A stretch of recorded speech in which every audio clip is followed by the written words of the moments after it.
कौण्डिन्यत्रयाशेय प्रवरान्विता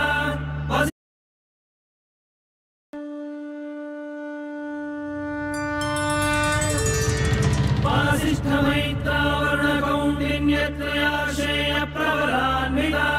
वसिष्ठगोत्रोद्भवस्य अखिलाण्डकोटिब्रह्माण्डनायकस्य श्रीसच्चिदानन्दस्वरूपस्य सूर्यवंशपावनस्य श्रीमदिक्ष्वाकुकुलवंशोद्भवस्य श्रीरघुमहाराजवर्मणः प्रपौत्राय अजमहाराजवर्मणः पौत्राय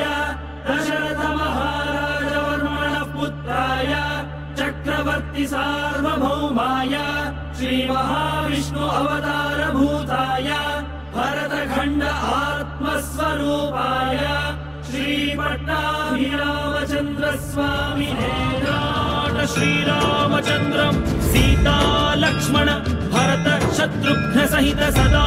वन्दित हनुमद्विराजं शुभचरित रथ भरत खर्वित गर्व गन्धर्व यूथ गीत विजय गाथा दिव्य भौमायोध्याधिदैवत सिंहासनाधिरूढा धार्मिक राजवंश सर्वजन सम्मानिता त्रेतायुग प्रवर्तिता अविकल बहु सुवर्ण हय मख सहस्र निर्वहण निर्वर्तित निज वर्णाश्रम धर्म सनातन धर्म साकेत जनपद जनि धनिक जंगम तदितर जंतु जात दिव्य गति दान दर्शित नित्य निस्सीम वैभव भारत देश आत्मस्वरूप पट्टाभिरामचंद्र महाराज